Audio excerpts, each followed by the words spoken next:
There we go. Okay. So he's told Nazareth, the things I'm going to do in Capernaum, you'll wish I had done them here. And Nazareth really got nothing, not much else happens there ever. And it's really a sad thing. And now it's just a nasty city. And then with Capernaum, we saw he did all kinds of stuff. And while he's in Capernaum, this is where he called his disciples, his apostles. And three of them are from, at least three of them are from the city that we're going to look at tonight in Bethsaida. So Bethsaida, and there's some debate over this. We'll get to all of that. But before we start, I'm going to show you some of the fun pics. So just bear with them. I like this. This was out on our deck at the motel that we were at on, yes, good, thank you, on the Sea of Galilee. And you'll see one picture that it looks like there's clothing over where I'm sitting. That's because there's clothing over where I'm sitting. There was one place that we were there long enough. This was it, to do laundry. And my roommate did his jeans, and that's all you can see. I had other stuff laying around, but this is just one of them. I did that one I was thinking of Josh when I put this up, but he wasn't here to see him because he loves the birds. Bear with me.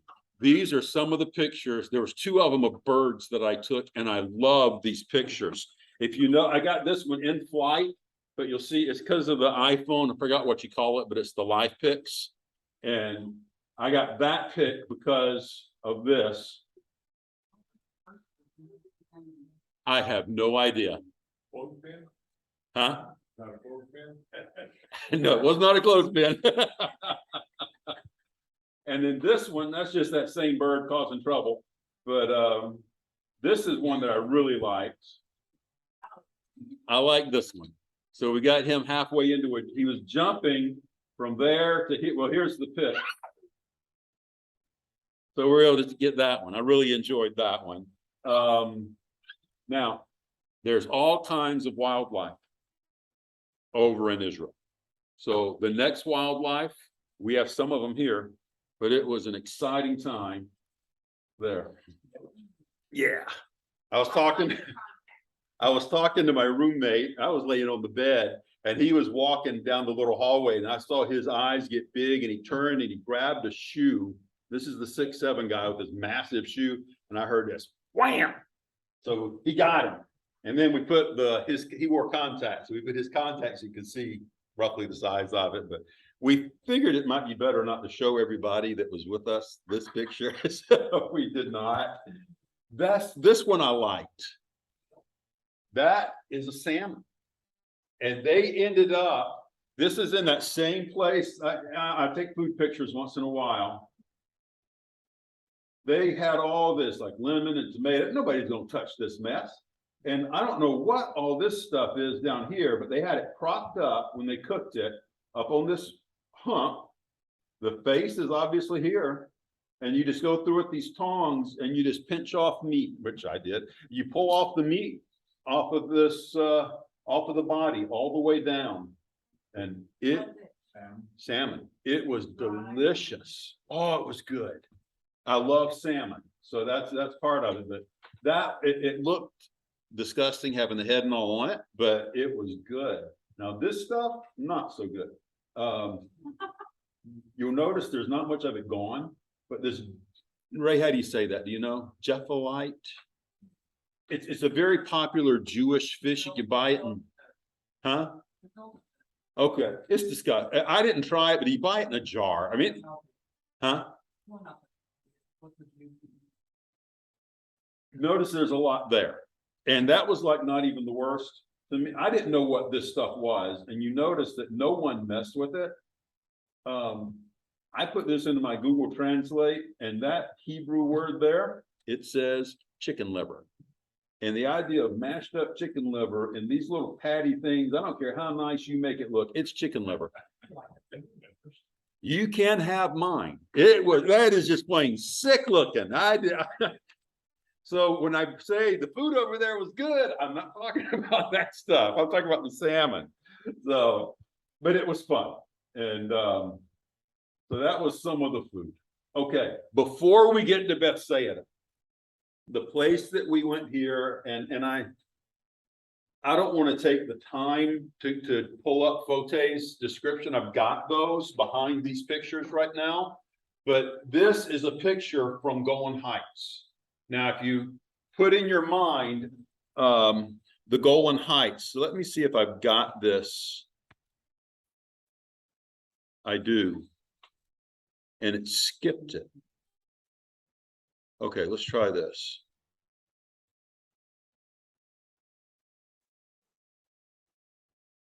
Okay. Just bear with me here. I'll try to get where you can see it.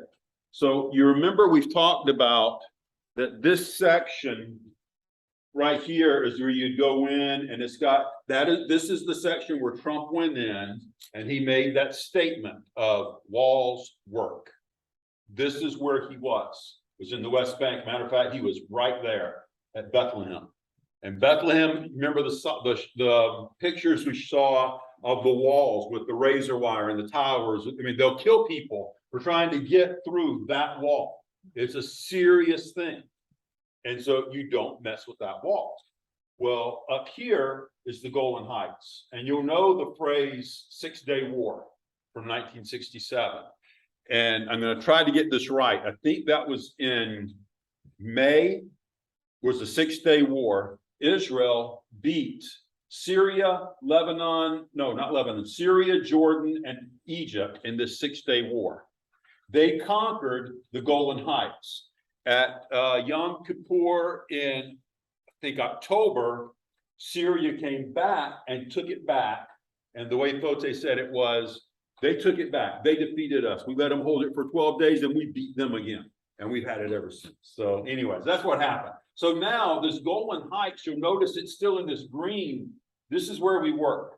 And in that area, and again, Fote would have described this, where we were standing was on top of, I'm sorry, I forgot the name of the mountain. It was on top of one of the higher mountains where they had trenches dug in, and we're going to see some of those. And this is where one of their outposts was. No, it was not Tabor. It was an odder name, but it was like Tabor, one of those taller ones. And you'll see the picture of that. So you'll see the view there. This is just a panoramic shot. We're up at this place. You've got a view all the way around to see all this valley. And none of them can get into you without you seeing them. White things are those windmills? Yes, yes. And now that got talked about. There are places all through here. The residents, just like around here, no windmills, signs of no windmills, same thing there. They don't want them. And so he said, we put these up just for you Americans because we know you love them so much. So anyway, so there are windmills there. And so this area is where the war took place, and Syria was trying to get through. And he was pointing out, like right here is one of the water sources. This is Syria. And they want this roughly 20 to 40 mile zone free. There's United Nations here. I have a picture of one of the UN peacekeeping stations that you're not supposed to take pictures of, but it's there, and people are very serious about their security because it's a real problem. Ray, that one's for you. Not going anywhere. And this is where the root lady go somewhere. walks in front. They're getting pretty big. And that's where the root tourist throws a rock at it to get it removed. Yeah, just a little. Now the kids are going to come around and find it and walk in front of me, and they're fine. They just walk. The lady comes and stands right there.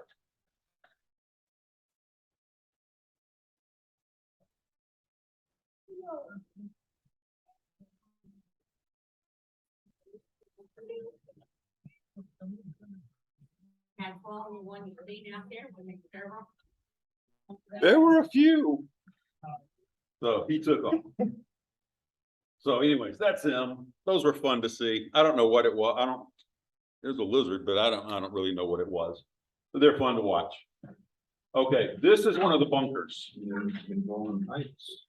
Going down to one of the bunkers that I'm not sure we will be able to do. This is good.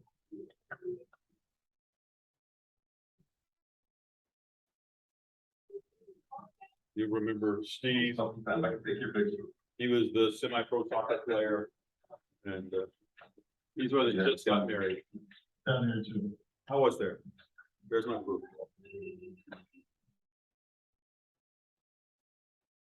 So is that bunker for what? This is where the 6-Day War occurred, and this is one of their bunkers that they were fighting out of. So those side of the Golan Heights. And there was the 67, machine gun props. 6-Day War. So they can see Wow. everything. You would not get near them with the firepower they had. You could not get near to that bunker on foot. And they had these maps, which they had left these up in there to show where all of the boundaries were, where they could fight, where they could shoot. But it was neat. There's your UN peacekeeping station that is very, it's secure. They don't want trouble. And so this is just that area, and that's what it's like. These things were lining it. They had all of these, I just left this one on here, but all of these metalwork things where they, made all these different things. They were neat.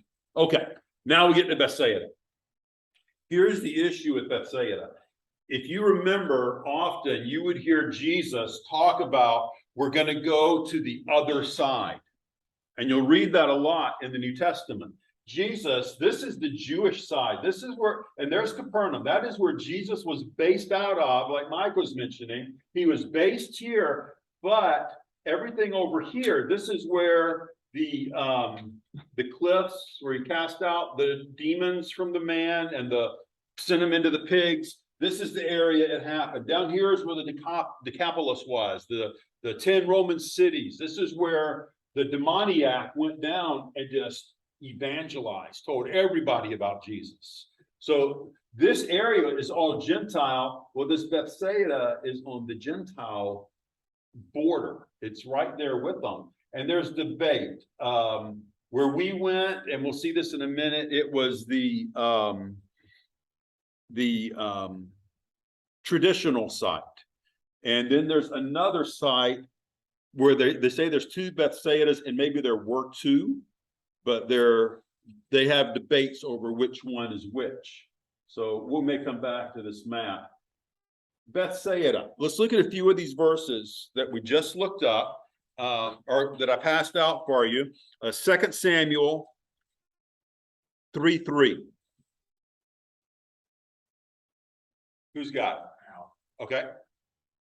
2 Samuel 3:3. And before he reads that, I'm sorry, Al. The word you're going to hear is Gesher. Just keep that in mind. Go ahead. Yes, 3:3 should be it.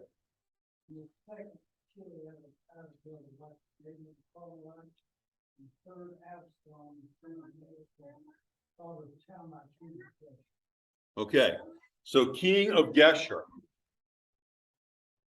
Gesher is an area, and Bethsaida would have been the key city within Gesher.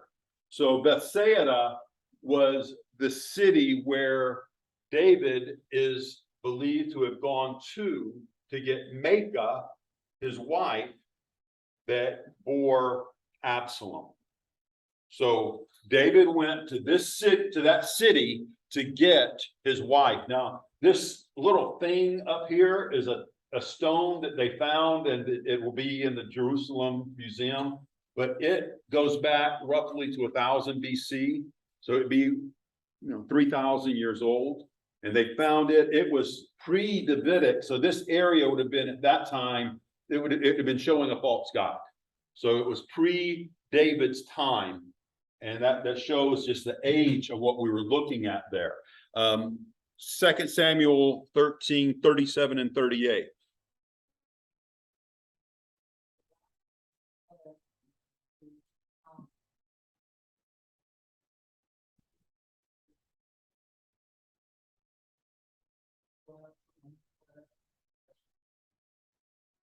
Okay, so why did Absalom take off?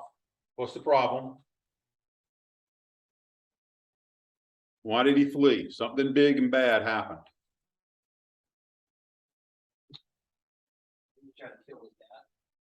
That's after. He did kill. Who did he kill? His brother. Why did he kill him? Exactly. So he raped Absalom's full sister. Absalom took revenge on him, killed him, took off, and what better place to go? He went to grandpa's house. That's Bethsaida. He flew, because that's why I had that one read. He went back to Gesher. He went to that land of Bethsaida. So those are two, the only two I know of, the two major, I should say that, of the Old Testament occurrences that occurred. And that's what this first section, this is just a sign outside of it. Then we get to the New Testament sections. So let's look at John 1:44. Now, Philip was from Bethsaida, the city of Andrew and Peter. So we know from that verse, those three at least were from Bethsaida, the three disciples. Philip, Andrew, Peter are from this city. So we know that part comes into play. So now let's look at a little bit longer section, because there's a lot happens in this little place, and you're going to see how little it is in just a minute. But let's look at Luke 9:10-17. And the apostles, when they had returned, told him all that they had done. Then he took them and went aside privately into a deserted place belonging to the city called Bethsaida. What do you call it? Close enough. Bethsaida. But when the multitudes knew it, they followed him, and he received them and spoke to them about the kingdom of God, and healed those who had need of healing. When the day began to wear away, the 12 came and said to him, send the multitude away, that they may go into the surrounding towns and country and lodge and get provisions, for we are in a deserted place here. But he said to them, you give them something to eat. And they said, we have no more than 5 loaves and 2 fish, unless we go and buy food for all these people. For there were about 5,000 men. And when he said to his disciples, make them sit down in groups of 50, and they did so, and made them all sit down. Then he took the 5 loaves and the 2 fish, and looking up to heaven, he blessed and broke them, and gave them to the disciples, set before the multitude. So they all ate and were filled, and the 12 baskets of the leftover fragments were taken up by them. Okay, so at this point, what has happened is, and this Bethsaida that's there is roughly 2 miles from the lake. Now I'm looking at it thinking, okay, 2 miles, and then you've got maybe another mile. You're several miles away from Capernaum, but keep in mind, it's not like you can go down to Walmart and get the stuff you want. When he's saying, let them go into these towns that are around here and find something to eat, because they're going to need to spread out. 5,000 people is a lot of people. In this town of Bethsaida, it probably was around 400, and now you've got 5,000 that have come up there. That's huge. It would be similar to us. I mean, just think of it in these terms. We've got 6,000 people. Imagine 500,000 people converging on Huntingburg and trying to get stuff to eat. It's going to be tough. That's the same situation. I think we can make time to do this. This one is, let's hit, I believe this is the right one. We are still in Bethsaida. I think because I mentioned the hidden miracles. How many hidden miracles the Lord did? How many? 2. What are they? 5,000. 5,000, 4,000. So the 5,000, what the soul of the 5,000? Can you tell me, mommy? What was the what? What is the soul? Tell me, what happened in the 5,000? That's all of the fish and the bread, right? I'm going to try to advance this just a little. Matthew and Mark, Andrew, anyway, they didn't tell us the source of the food. First of all, the disciples they came and they said, you know something, Jesus, we have the thousands of people, how we can take them? So one of them said, you know something, we 200 dinars will not be enough to feed them. And one said, you know something, next Are you able to understand him? I think the 2 of them, that these disciples, they have another option. Yes or no? Yes, go ahead and say doctor. And this is the full set of. Usually when you will reach a junction with two options, with two alternatives, make sure there will be third option from that. Because for these disciples, either they will find and buy food within 200 dinars, which they don't have, or Okay, I'm gonna stop it here, but if you can see, this is where the city is, right there. There's the sea. That's how far up you are, that they would have had to go back there and then start spreading out, just to have an idea of where it's at. This won't be much longer. but the Lord he said, find the food, whatever you can see. They found the two fish like and he said, everyone will find fish and food. The same thing happened with Mary and Martha. Remember when the Lord who went to Bethany? He said, man, you are food. It's been already 4 days. He's dead now. Oh, you know something, maybe you'll see him later on in the second one. But the Lord who has care of the future is not going to come forth. And this is the thing also, whenever you see your son facing two options, you'll see that the Lord will bring for you another door, another option, God will bring for you. And this is what happened in fact in this story. This is the third option, and this is the third door that the Lord he gave 3 people. So they had a food, 5,000 men, which means athletes with women and children, 15 to 20,000. And now I say women and children because she spoke with them, they were young boy. And John said that there was a young boy with 2 fishes and 5 loaves, 5 barley, and he insisted to tell us it was one. And they did the big miracle, and everyone was happy, was dancing and before. The question would be, why barley and why a young boy? Because Matthew, Mark, and Luke, they didn't even mention the source of the food. And for me today, as a follower of the Lord, it's more important the miracle than the source of the food. But John, you wanted to tell us the source of the food that this is your younger. And why younger? Keep in mind, yesterday, the demonstration of the Bible, when we spoke about the synagogue.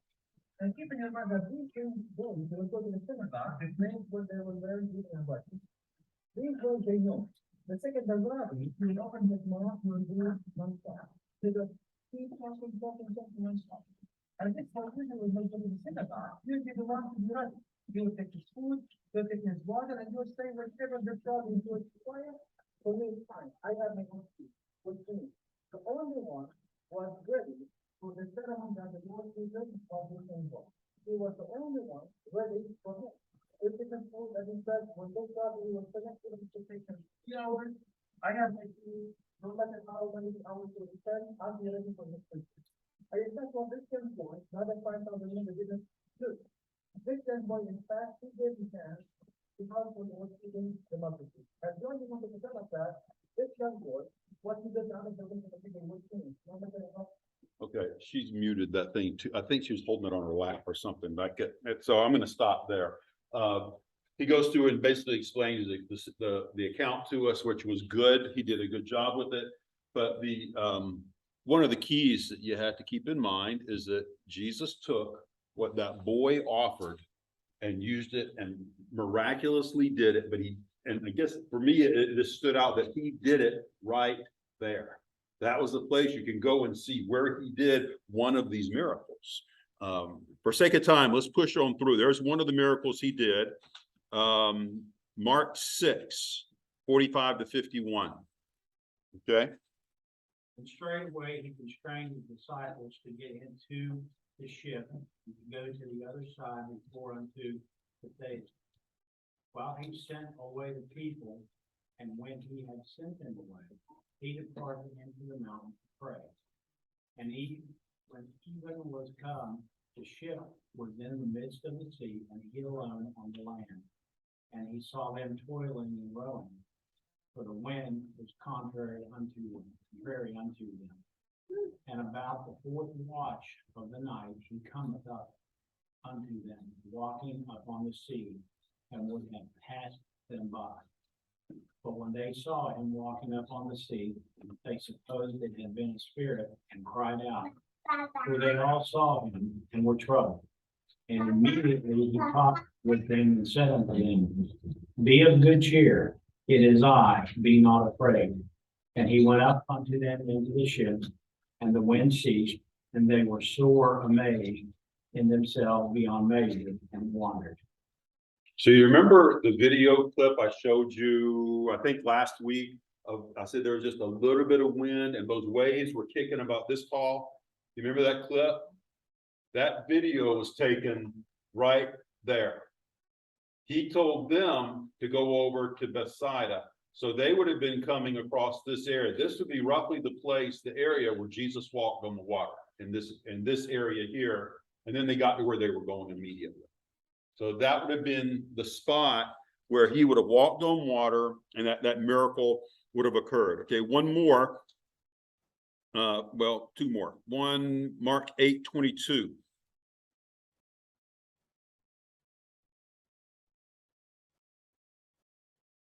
And he cometh to Bethsaida, and they bring the blind man unto him, and besought him to touch him. Okay, so this is the account to where, and I didn't have him read the whole thing, but this is the account where he heals the blind man. Now, this one, what did he do to heal him? Do you remember? There was something special he did. Yes, he spit on the ground, made a paste out of the dirt, and he anointed his eyes, and that was where this guy was healed. And then one more, Matthew 11:20-24. And this is a sad verse. Then began he to unbraid the cities wherein most of his mighty works were done, because they repented not. Woe unto thee. How you say that? Corazon? Corazon.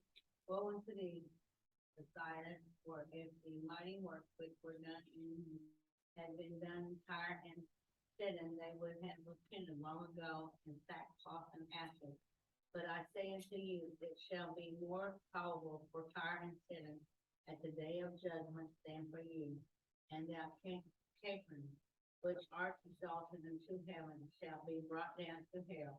For if the mighty works which have been done in thee had been done in Sodom, it would have remained until this day. Those verses in my mind are, go ahead, I'm sorry. But I say unto you that it shall be more tolerable for the land of Sodom in the day of judgment than for thee. So think of what he's saying there. It is going to be more tolerable when judgment happens for the town that we have named a sin after, Sodomites. It's going to be more tolerable for this town that had fire and brimstone come down on them. They were wiped out, and their judgment is going to be less severe. Let's put it this way. Hell is going to be not as hot for Sodom and Gomorrah as it is for Chorazin, Bethsaida. What was the other? Capernaum? Okay. Hell will be hotter for those cities. And I want you to just be thinking, because that's going to be what we'll look at the end. Why? How does that apply to us? Why will hell be hotter for towns like this where Jesus did these miracles? For his hub, hell will be hotter for those people than it will be for Sodom and Gomorrah even. I think of Sodom and Gomorrah, that's like the worst of the worst. And Jesus is saying, that's not the worst of the worst. That's not how we gauge sin. So be thinking on that one. We'll come back to that. What Okay. city did you stay in when you were in the Sea of Galilee? Gennesaret.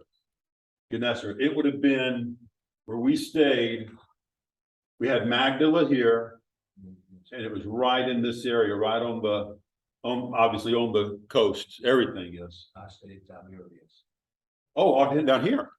Okay, okay. No, we didn't even, we went into Tiberias to eat that tilapia with the head on it. That was down in Tiberias for us, and that was the only trip we made down there. Beautiful looking city though, and I think we'll see it a little bit, lights of it at the end. So here's the issue, couple of issues. Where is Bethsaida? That's the problem, because they have it right here. And the original is about 2 miles up. And one of the problems is it's higher. Now, some people have said, well, it's higher, but back in that day, the lake level would have been up and it would have met it. It'd have been up about 5-6 feet, so it could have gotten up there to Bethsaida. But that's a problem because you've also got Capernaum, which we saw pictures of, and it would be underwater if it was 5 or 6 feet higher because it was on sea level. So I got my theories that they don't count for much. Nobody asked me. But there are two different sites for this Bethsaida. One that we went to was called Et Tel.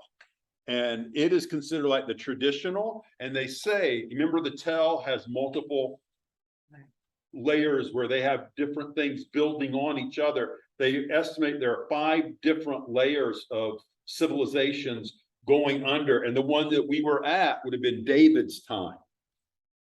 That's old. So just as an idea, the other one that's down here on the coast, you know the name Herod. Well, Herod, remember he had sons, and one of them was Herod Philip. Herod is not a name, Herod's a title. So it had been like the Tetrarch Philip. So Philip loved Bethsaida, and he loved it so much, he built it from a whatever it was up to a Roman city. They estimate that whereas the Bethsaida we're going to have pictures of is 400, 500, 600 people, they estimate 15,000 in the Bethsaida that Philip built. Now, my opinion or a possibility, if you have Philip like in Bethsaida, and he named it Julia, he wanted to please the emperor by naming it after his daughter. So he named it after her. But think about this, 15,000 people. Huntingburg is 6,000. And Huntingburg spreads out, if I remember right, 2 to 3 miles. You can travel the whole thing. If you put 15,000 people and you build a city even right there on the water, 15,000 people is probably going to reach up 2 miles. So it could have been all just one big area, with the original being the 2 miles up. And then Philip built this one down on the water, maybe. So let's go through some of these pictures. And I think you'll keep in mind, you're seeing ruins. So you gotta look at it in that sense. So this is the outer wall. And you'll see as this comes up, we're going to be traveling this direction. But this would have been the base of the outer wall of the city. And it was a major fortress. This is coming up, by the way. If you've got the opinion that you couldn't handle going over there, the walking, etc., that is Ruth Ann. She was in her 80s, and she's one of the ones that some guy always had an arm helping her wherever she went. Ruby was just about as bad. So it can be done, and it's worth going. So this is just the outer wall going up to the gate. Now, the city gate, remember the best one I think I saw up there was the one at, oh, I'm just forgetting the name of it. I want to say it's Dan, but it had a massive courtyard where people, that's where all your commerce took place. That's where people would meet. The gate was where everything happened. And it was just like the heart of the town. This is it. This is the courtyard for Bethsaida, and these are the original gates. And again, for me, this is exciting to look at, because these gates here, the base of them, this is 3,000-year-old structures. And what they did is as they reconstructed, there's a black line where they found some of the stones that had been destroyed. They would put them up and make the wall back up. It would reconstruct with the original stones. So that's what this area is. Now, I think there. Here's some stories right there. It's good. This is the gate of Bethsaida. This is where Jesus would heal the blind man sitting on the ground. This is where King David came and got one of his wives. This is where Peter and Philip and Andrew, I believe it was. This is where they're from. This is the city gate to get into Bethsaida. We just had a little bit of an example. Gates, and just exactly what Jesus did. He was breathed into this place, and so this is the city. These gates from David's time, these are about 3,000 years old gates. Okay, you see Steve here taking pictures into this side area. That side area, there's one here, here, here, and here. This is where they would store grain. It's where they would store sacrifices for their pre-David, where they would have stored sacrifices for their gods. It's where there were storage areas on the sides. And these are also areas that they could go into if they wanted to do business, if they wanted to have some type of a meeting, they could use these. But a lot of that happened out in here in the courtyard. And we mentioned there that courtyard, that is the place. And what Fote did was he just took his water bottle and poured it on the ground, and he made some mud. He said, this is exactly what happened. This is how what Jesus used to heal that blind man. And it happened in that place. This is where he was healed. And so he came through this gate. This is the black line. They got some wood through here right now. This would have been all original, and these are the stones that had fallen, they put back up that were still available. But that's the gate that they would have gone through. This is coming from the other side of it, looking out over back to the sea. So this is just the walk going in. I'm going to go through some of these pictures a little bit quicker because it is hard to tell on some of the things. I couldn't remember at first what this thing was. There was a structure they had put up just to cover some of the dig. And so we got to go up under it. But these signs that are down here is just saying, okay, here are the different things that you can see there at the Sea of Galilee. And some had pointed to Tiberias, some to Magdala, but it's just showing how close, again, everything is. Oh, I talked about it, sorry. Bethsaida, where all these guys are from, you can see all of the Sea of Galilee. There's the signs for Tiberias, for Magdala, you can see all of the signs that we've been here. Jesus will travel here on these occasions. And I know I've mentioned this before, but one of the things that really, it helps me to understand it, when you're at a place like this and you're seeing the entire lake, you're only, again, mile and a half, 2 miles away. You can see all of these towns that Jesus visited. So as it says, he went from Capernaum, he went all the way to another city of Magdala. It's right up the lake. It is not a big deal to walk from town to town here. Even to get to Nazareth would have been roughly a day's walk. So he could get back up to his hometown. All of these towns are this close. And so and the part that used to get me was when Jesus crossed the sea and went to the other side and the people went around the sea. I'm thinking they went around like Michigan and they had this long walk and they walked, tens of 20s of miles. They walked a few miles. It's not a big deal. And it's just a lot quicker to go across on the water. So they went around the land. For me, that helps to be able to visualize this with how close things are. Does that compute and everything? Okay. For me, that helped a lot. This is just some of the ruins of the houses, the town that was there. This one, the part that I'm about to pull up, I took the sign first. There was a palace that they had found. And this is the palace area with the multiple rooms, which for a home then, the multiple rooms showed wealth. It showed a bigger place.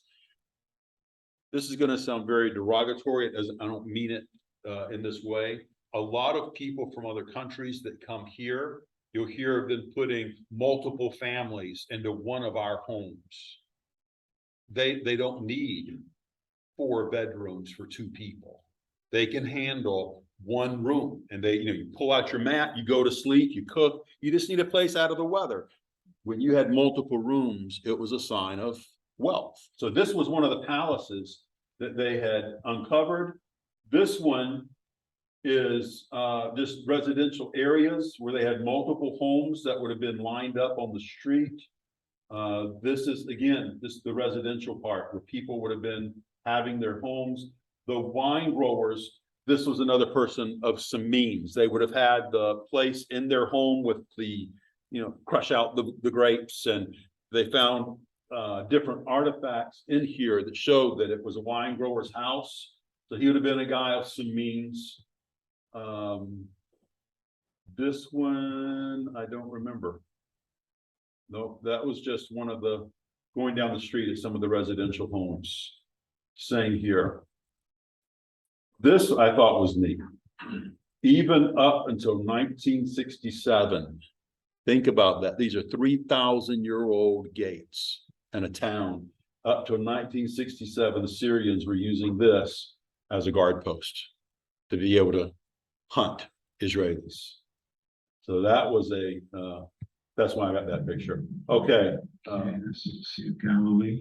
Let me back up here. Okay, this is the last thing we're gonna look at.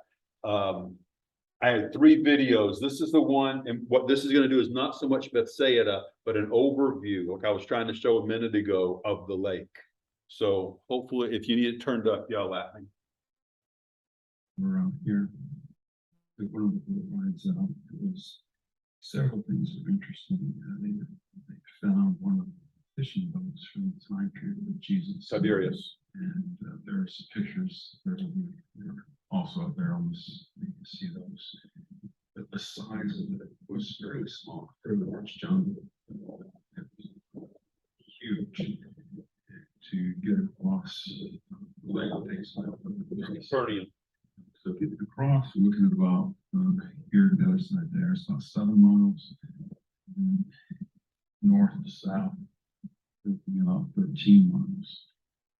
One of the things that was concerning several of us is how you could actually have something this small, have the storms cause such damage. There's another video we got out where there was no storm, just a little wind, and the waves were kicking up to the point where it was very hard to manage one of those boats just with that word. So this is where most of Jesus' time was spent, around this sea. Across that side would have been the Gentile side. That would have been the area over here is where the maniac Gadara in that area would have had the demons cast out. Down in this area would have been the Decapolis. So a lot happening around this one body of water. It's very exciting to watch. Okay, right down there, south end, other side, that's where Bethsaida is. These lights up here, that's your Mount of Beatitudes, where the Sermon on the Mount happened. Right in here is Capernaum. So you can just see how close everything is and how you could have made all of these trips. So that is an overview. So let me ask you, at this point, there's been a lot of different scriptures we've looked at. What are some practical applications we can pull away from some of these passages we've looked at? Anyone have something that stood out to you? So when you asked about why Jesus say that more going to be easier for Sodom and Gomorrah because burning and all them had to be preaching, it was right there among them. Absolutely. Sodom and Gomorrah never had. That's right. What's a good verse that goes along with that? Too much has been given, much is required. Absolutely. So why they could choose Capernaum to be his home base? Via Morris. That's my opinion. I would say Via Maris, because Capernaum, using this, you know what? Let's go back. So what he's saying? Via Morris is the trade route. Oh, So okay, yeah, that's what. had all the traffic that would come down that Via Morris where this was kind of centrally located. There. Yes, exactly right. The Via Maris would go, it was, Capernaum was a stopping, it was like a rest area. That'd be right in the middle. Oh, right in the middle of that Via Maris. So whenever somebody came through, going from Egypt up and going up to Asia, Asia Minor, over to Damascus, all of these, Europe, where our current Europe is, they would have to go through and they could stop at Capernaum. So as Jesus is there, they would have to come through that Via Maris, and they had to, and the word spread like wildfire.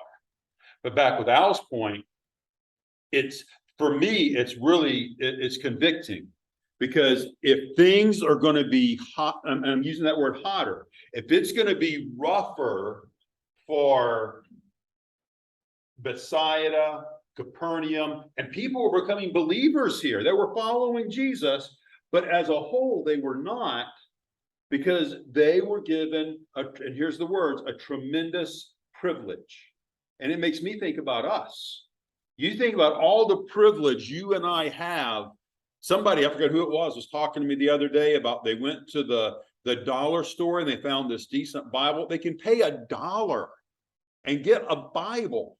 They're everywhere. I think I have 4 different programs on my phone that have different Bible apps where you can get free. They're free. We just get the Bible constantly poured in. How many stations, not all of them are good, but how many stations can you go to your car and tune in some type of Bible? It's everywhere. And yet you look at America today. You look at the abortion rate, you look at the people just rejecting God totally. You look the whole gambit. We have got a pagan society. This is not a Christian nation. As much as we want to say it is, or it may even have had Christian leanings, this is not a Christian nation. And we have so much blessings. We have so much given to us, and of all people, okay, let's just pick on us for a minute. The church of God, this church, you can come and hear preaching from the word of God. And yes, I'm being biased. In some places, you can go to a church and you won't hear scripture taught for what it says. You will, don't even read the thing. They'll give you a feel-good sermon. They'll make you feel good about yourself. And you leave not changed. And yet we can come here, hear the word of God, in my opinion, taught accurately, taught in its context, and yet we walk out and we don't pay a bit of attention. This is sad. To whom much is given, much is required. Everyone in this room, I'm looking at me, we have so much given to us. And we're going to be accountable. Our pastor, Russ down at Evansville, he was talking about that Bible and stuff. There's over 100 English speaking Bibles printed, or whatever. But still, that old time fashioned King James Version Bible is the one that stands amongst all of them. I have to go on with them. That's why I'll say this. Regardless of which version you use, regardless of which one is your favorite, there is a plethora of the word of God out there that anybody can get their hands on. And it's just, we're going to be accountable for what we do with what we have. And that is a sobering thought. We're accountable for the teaching we have. And in that sense, I would say this, you and I are more accountable than someone who was raised for instance, as a Jehovah's Witness, never heard truth. They heard corruption all their life. They die. We're more accountable because we've got truth. And my goal is that we just keep proclaiming this book. Anything else is side issues. If we can stick to this book and we obey it, we're in good shape. That needs to be our goal. I like the idea of the study Bible, because I have a hard time just understanding a verse like some people can break it down and look at it and see exactly what it says. Like in what I read there, verse 46, where it talks about him sending them away, and then he goes up to the mountain to pray. Mm-hmm. Well, study Bible breaks that down, and I'll just read it for you. It says, though he had so much preaching work up on his hands, yet was much in prayer. He prayed often and he prayed long, which is an encouragement to us to depend upon the intercession he is making for us at the right hand of the Father.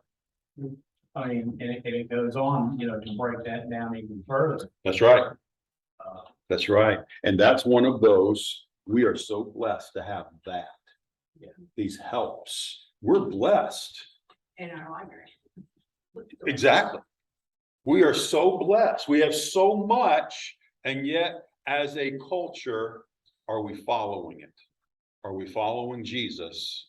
Or are we just having all of these nice tools and doing what we want to do when we leave these doors? That's where judgment happens. And that's what Jesus was pushing when he said it's going to be worse for you than it was for Sodom and Gomorrah.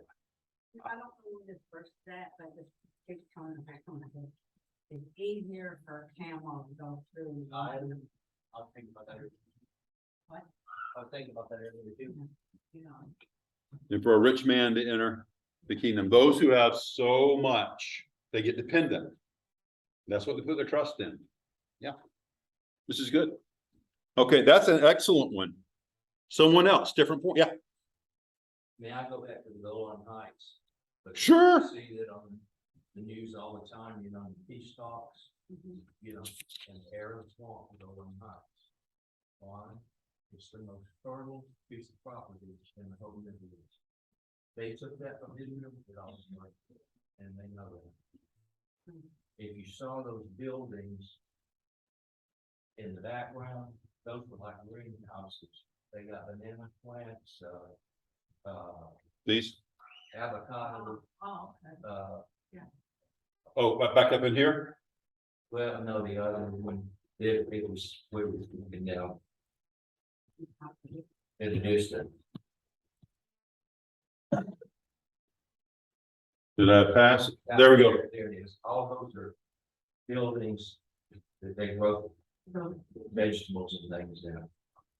And that's right up by, I believe that's Herman here. So all that snow melt goes down and out. And so this area is very fertile. Do you remember the name of the mountain that you think of? I'd have to pull up a video clip and listen for it. I forgot. It was something with a B, but I don't remember it. No, it's just so amazing. Actually, to hear these names and we just kind of, you know, but then we actually have a picture and have a name. I saw like a person. And, Yes. you know, name, and you actually see them, you can, oh, okay. One of the things that stands out to me is the fact that for whatever reason, God worked this way. He chose for Jesus to come to this little area, pretty much for 70% of his ministry, right around that 1 7 by 13 mile lake. Jesus spent tons of time. That's where his ministry, that is where he came for the redemption of the entire world. He chose this little place, and he chose out of this little place, Bethsaida, where you had at least the 3 guys from there, a 400-person little village. He chose from there 3 of his 12. So 1/4 of his followers, main followers, came from that little obscure place. And I'm encouraged by that Jesus can use insignificant people from insignificant backgrounds, and like it or not, that's us. He can use us.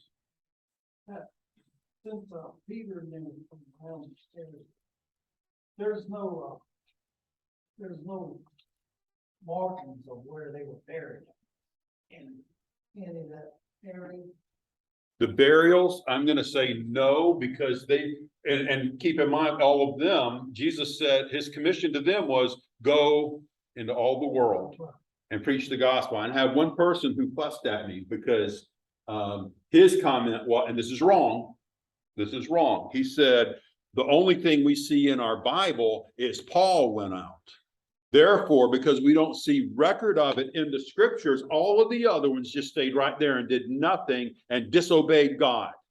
You can't look at scripture silence and make a doctrine based on scripture silence.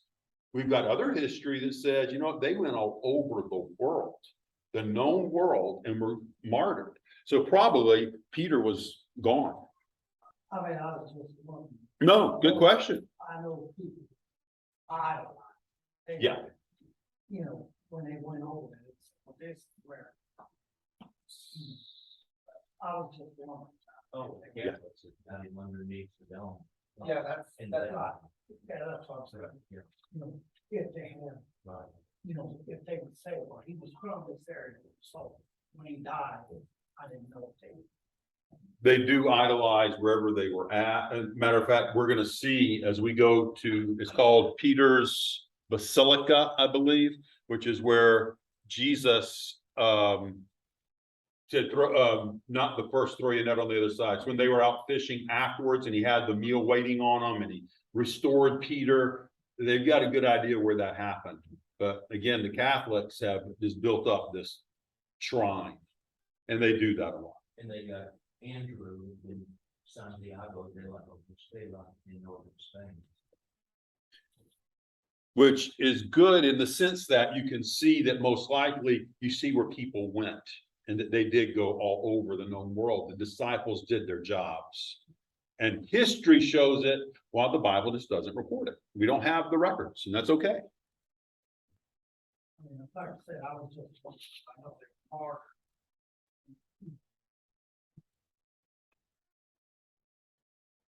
I do like the idea too, kind of similar with Bethsaida. It's a desolate place.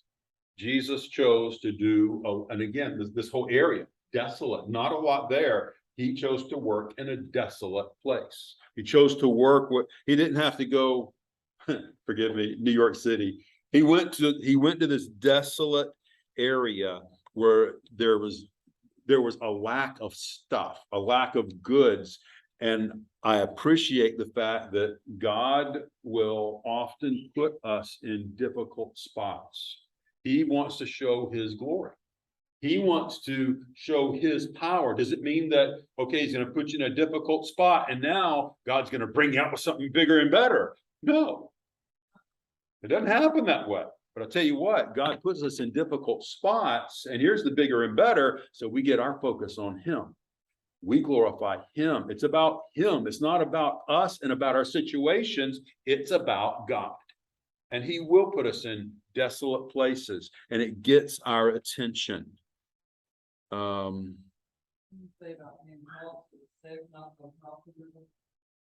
Yes, he came to call the sick, the hurting, the sinners, the prostitutes, the tax collectors, not the religious, not the healthy. Absolutely. Those are the ones I had. You guys got them, so it's good. Any questions, comments? I hope these are being beneficial. That's my goal. So anything else? And we will dismiss. Okay. So let's close in a word of prayer. Hold tight.